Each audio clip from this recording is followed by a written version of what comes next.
ఇవన్నీ కూడా చేసుకున్న తర్వాత ఆయన ఫారెన్లో ఎక్కడ సెటిల్ అవుదామని కూడా ప్లానింగ్ ఏదో ఉందని కూడా అంటున్నారు.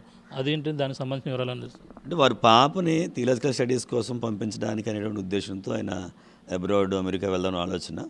తర్వాత కూడా కొంతమంది సన్నిహితుల ద్వారా ఏంటంటే అక్కడి నుంచే మానిటరింగ్ చేద్దామా అనేటువంటి ఆలోచన కూడా ఆయనకి ఉందనేటువంటి మాట కొంతమంది నాతో మాట్లాడినప్పుడు చెప్పారు. ఎందుకంటే ఇక్కడ కొంచెం థ్రెట్ ఎక్కువగా ఉంది, ఈ విషయంలో మనం జాగ్రత్తగా ఉంటే మంచిదనేటువంటిది. ఎందుకంటే ఆయన దగ్గర ఉన్నటువంటి నాలెడ్జ్ చాలా ఎక్కువ. ఎందుకంటే ప్రస్తుత క్రైస్తవ సమాజంలో అంత నాలెడ్జ్ ఉన్నటువంటి చాలా తక్కువ మంది ఉన్నారు. అన్ని గ్రంథాల మీద ఈయనకి అపారమైనటువంటి పట్టు ఉంది, బైబిల్ మీద అపారమైన పట్టు ఉంది. ఎవరు ఏమడిగినా ఏ సమయంలో అడిగినా దానికి సరైనటువంటి సమాధానాన్ని అయినా చెప్పగలిగేటువంటి పరిస్థితులు ఉన్నాయి. కనుక ఈ విషయంలో నేను చెప్పేది ఏంటంటే ఎవరు ఆయన్ని చంపారో, లేకపోతే ఎవరు ఆయన్ని టార్గెట్ చేశారో, లేకపోతే ఇది ప్రమాదవశాత్తు జరిగిందో అనేటువంటి విషయాలు అనేటువంటివి కూడా ప్రభుత్వం లేక పోలీసు వారు దీని మీద సరైనటువంటి విచారణ జరిపించాలి. ఇప్పుడు సిట్ విచారణ జరుగుతోంది, దీని గురించి జాప్యం కూడా త్వరగా రావాలని కోరుకుంటున్నాం. రెండోది ఏంటంటే దీని మీద న్యాయ విచారణకి ఏర్పాటు చేస్తే బాగుంటుంది అనేటువంటిది నా యొక్క అభిప్రాయంగా నేను తెలియజేస్తున్నాను. చాలా ఆయన దగ్గరగా చూశారు, ఇక్కడ క్లాసుల సమయంలో కూడా ఆయనతో కూడా తిరిగిన సందర్భం. ఆయన ఇప్పుడు చూస్తున్నటువంటి సీసీ ఫుటేజ్లో ఏదైతే ఉన్నాయో ఆయన సరిగ్గా ఆ విధంగా కనిపిస్తారా, లేదంటే ఆయన హైటు వెయిట్ ఇవన్నీ కూడా ఎలా ఉండే అవకాశం ఉందంట? ఆయన మ్యానరిజమ్స్ అక్కడ దాంట్లో లేవండి. సీసీ కెమెరాలో చూసినట్లో ఆయన ఏ మీటింగ్స్కి వచ్చినా మాతో ఉన్నప్పుడు ఇంట్లో కానీ ఆయన మ్యానరిజమ్స్ అలా లేవు, కొంచెం డిఫరెంట్గానే ఉన్నాయి. అందుకని ఇది ఆయన మేము ఫస్ట్ చూసిన వెంటనే విజువల్ వచ్చిన వెంటనే అది మార్ఫింగ్ చేశారా, లేకపోతే ఇది ఏమన్నా ప్రత్యేకంగా ఇంకొక వ్యక్తిని పెట్టి చేయించారా అనేటువంటిది మాకు వెంటనే అనుమానం వచ్చింది ఆ విషయంలో. అందుకనే ఇప్పుడు చూసినప్పుడు ఇది మద్యం కొనుగోలు చేస్తున్నారని ఏదో సీసీ ఫుటేజ్ ఏలూరుది ఏదో పెట్టారు. ఆ ఏలూరు సీసీ ఫుటేజ్ పెట్టిన వెంటనే ఆయన స్కాన్ చేస్తున్నట్టు ఇది నేను అప్పుడే చెప్పాను వెంటనే ఆల్రెడీ. ఏంటంటే ఇది విజయవాడకి ముందే ఆయన ఎవరో హ్యాండిల్లోకి వెళ్ళిపోయాడు ఈయన అనేటువంటిది నేను ఆ రోజే సస్పెక్ట్ చేశాను. మరి అది ఎంతవరకు నిజమైనటువంటిది విచారణ జరిపించిన తర్వాత అర్థమవుతుంది. కనుక అక్కడ ఆ ఫోటో చూసిన వెంటనే నేను అనుకున్నాను ఇది మా బాబు గారు, నేను కూర్చున్నాను ఇది అయింది కాదు, ఇది ఆయన కాదు. ఎందుకంటే అందరికి మా ఇక్కడికి పరిచయాలు కనుక ఆయన సిస్టమ్ అయింది మేనరిజంలా కనిపించలేదు వెంటనే కూడా. అదంతా వెనకాల ఒకవేళ ఆయనే ఇతనే అంటే కనుక వెనకాల ఖచ్చితంగా ఏదైనా ఆయన్ని భయభ్రాంతులకు గురి చేసైనా చేసి ఉండాలి తప్ప మాకైతే కనుక ఆ మేనరిజమ్స్ మాత్రం ఆయనే కాదు ఆ విషయం. ఎందుకంటే పడిపోయినప్పుడు చెయ్యి ఇలా ఊపడం, సీసీ కెమెరా ముందు ఇవన్నీ వస్తున్నాయి. సరిగ్గా సీసీ కెమెరా ముందే బండెట్టుకుని ఇలా చాలాసేపు అక్కడ తిరుగుతున్నట్టుగా కనిపించాలి. సీసీ ఫుటేజ్ ఉన్న దగ్గరే పెట్రోల్ బంక్ దగ్గర అక్కడ నిలబడి ఉండడం, ఆ మూమెంట్స్ అది ఇవన్నీ కూడా మాకు అనుమానాస్పదంగా ఉన్న విషయాలు. ఇవన్నీ కేసరా టోల్ గేట్ దగ్గర ఏదైతే ఉందో ఇలా స్ట్రైట్గా వెళ్ళిపోవడం, అక్కడ ఏమన్నా ఢీ కొట్టడం, అక్కడే బుల్లెట్కి సంబంధించిన హెడ్లైట్ పోయింది అనేది కూడా సీసీ ఫుటేజ్లో కనపడుతుంది అంటున్నారు. అక్కడ చూస్తే అక్కడ ఏ విధంగా అనిపిస్తుందండి? అక్కడ నేను చూశాను, అది క్లారిటీగా లేదు. అదే ఆటోలు అవి వస్తున్నాయి, వెనకాల వచ్చింది, మళ్ళీ అక్కడ దుమ్ము జస్ట్ కొద్దిగా వచ్చిందని చెప్పేసి తగిలిందని చెప్పేసి నేను పడుకున్నట్టుగా అది చాలా అది బ్లర్గా కనిపిస్తుంది అదంతా కూడా. అది వెనకాల ఇప్పుడు వచ్చేసింది, దాని వెనకాల ఎవరైనా ఆయన్ని వస్తున్నారా, లేకపోతే అలా క్రియేట్ చేశారా, ఇంకొక వ్యక్తా, లేదా అంతకుముందే ఆయన ఇంకొకరి చేతిలోకి వెళ్ళిపోయాడా, ఇవన్నీ మనం పరిశీలన చేసి కొనుక్కోవాల్సిన విషయాలు ఇవన్నీ కూడా. ఎందుకంటే ఆయన ఏ రోజు కూడా ఇంటికి ఎప్పటికప్పుడు కాల్స్ చేసి ఇన్ఫర్మేషన్ చెప్పకుండా ఉండడు. ఆయన దగ్గర ప్రధాన లక్షణం అది.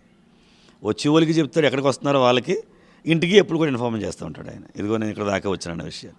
కానీ విజయవాడలో ఆయన 9:30 దాకా ఫోన్ చేయకపోవడం అనే దగ్గరే వాళ్ళు కంగారు పడ్డారు. ఫ్యామిలీ జెస్సికా గారు కానీ లేకపోతే రామ్మోహన్ గారు కానీ అప్పుడు కంగారు వచ్చింది వాళ్ళకి.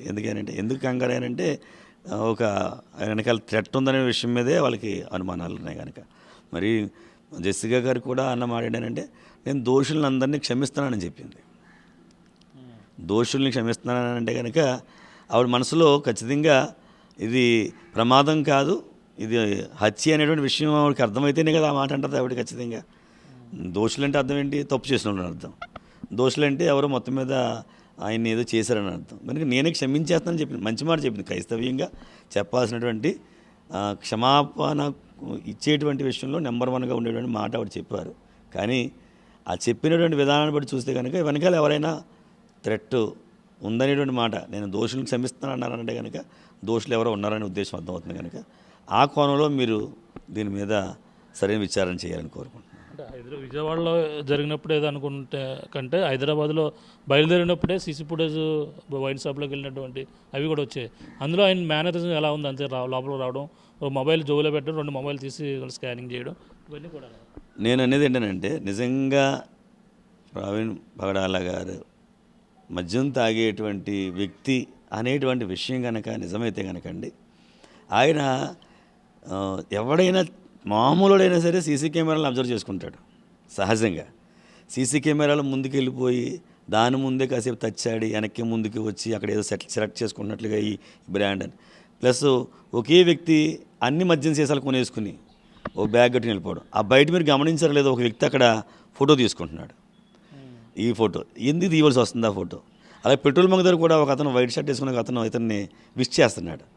ఇదంతా చూస్తే అక్కడ వీళ్ళకి సంబంధించిన వ్యక్తులే బాగానే జరుగుతుందో ఆపరేషన్ అన్నట్టుగా వాళ్ళు ఏమైనా ఇంట్స్ ఇచ్చుకుంటున్నారా, లేకపోతే ఇక్కడ బాగానే వచ్చేసాడు ఇక్కడికి ఓకే ఇక్కడ అని ఎవరికైనా మెసేజ్ పంపించడానికి ఫోటో తీశారా, ఇవన్నీ ఒకసారి పరిగణలో తీసుకోవాలి. నేను ఇంకో మాట ఏంటంటే, ఈయన ఫోన్ కాలు అక్కడి నుంచి హైదరాబాద్ నుంచి స్టార్ట్ అయిన దగ్గర నుంచి ఈయన ఫోన్ని ఏ సెల్ టవర్స్తో టచ్ అయ్యి ఉందో ఆ సెల్ టవర్తో టచ్ అయినటువంటి ఫోన్ నెంబర్లు కంటిన్యూస్గా ఎక్కడ దాకా వచ్చాయి, ఎక్కడ దాకా ఫాలో అయ్యాయి, ఈ కూడా ఒకసారి వెరిఫికేషన్ చేస్తే చాలా విషయాలు బయటకు వస్తాయని.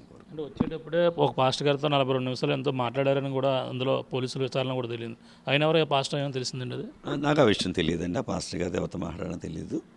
మరి అయితే నీల్ రాజ్ అని ఒక బాబు ఆల్రెడీ ఫేస్బుక్లో పోస్టింగ్ పెట్టాడు. ఏంటంటే హైదరాబాద్ నుంచి విజయవాడ వస్తున్నప్పుడు ఒక ఆయన ఫోన్ చేసి ఈయన్ని చిన్న మీటింగ్ ఉందన్న రావాలి దయచేసి 1 గంట సేపు మీరు చెప్పి వెళ్ళిపోండి, 1 గంట సేపు మాట్లాడి వెళ్ళిపోండి, జస్ట్ ఇక్కడ చాలామంది విశ్వాసులు ఉన్నారని చెప్పేసినని ప్రవీణ్ పగడాల గారికి ఫోన్ వచ్చిందన్న విషయాన్ని నీలజ్ అనేటువంటి ఒక తమ్ముడు మరి ఫేస్బుక్లో ఆల్రెడీ, నీలజ్ అంటే అతను ఆల్రెడీ చాలా పోస్టింగ్లు చేస్తూ ఉంటాడు, ఎప్పుడు కూడా లైవ్స్ ఇస్తూ ఉంటాడు. అతను క్రిస్టియన్ పరంగా ఆయన ఉద్యోగం చేసుకుంటూ దేవుని సేవలు ఏదో ఆయన తప్పులు ఏమైనా ఉంటే ఆయన ఖండిస్తూ ఉంటాడు. అతను పెట్టిన పోస్టింగ్లో ఏముంది అంటే, ఇలా ఎవరు ఫోన్ చేశారో అది రావాలి బయటికి, ఎవరు రమ్మన్నారు ఈయన్ని, జస్ట్ వచ్చి వెళ్ళిపోండి 1 గంట దేవుని వాకింగ్ చెప్పి వెళ్ళిపోండి అని చెప్పి పిలిచిన వాళ్ళు ఎవరు, ఆ వ్యక్తులు బయటకు వస్తే మొత్తం విషయం బయటకు వస్తుంది కదా అని చెప్పేసి పోస్టింగ్ పెట్టాడు. ఈ నీల్ రాజ్ అన్న ఆయన ప్రవీణ్ పగడాల గారికి అత్యంత సన్నిహితులు, కలిసి ఇవి పరిచర్యల్లో ఉన్నటువంటి వాళ్ళు, కలిసి ఫొటోస్ ఉంటాయి, వెళ్ళి కలిసి మీటింగ్స్ పెట్టినట్టు ఉంటాయి, మాట్లాడుకోవడం ఉంటుంది. ఆ నీల్ రాజ్కి ఆయనే పెళ్లి చేసిన పెళ్లి పెద్దగా ఉన్నాడు ప్రవీణ్ గారు. దానికి ఆయన పెట్టినటువంటి ఆ పోస్టింగ్లో చాలా దాంట్లో నిజం ఉంటుంది, ఎందుకంటే అంత అత్యంత సన్నిహితుడు కనుక. అటువంటి నీల్ రాజ్ గారు పెట్టిన విషయాన్ని కూడా ఒకసారి ఎవరు ఫోన్ చేసిన దాన్ని తీసుకొస్తే చాలా విషయాలు బయటకు వస్తాయి. మరిన్ని వీడియోస్ కోసం ఛానల్ ని సబ్స్క్రైబ్ చేయండి. లేటెస్ట్ అప్డేట్స్ కోసం వాట్సాప్ ఛానల్ ని ఫాలో అవ్వండి. ఆ లింక్ డిస్క్రిప్షన్ లో ఉంది.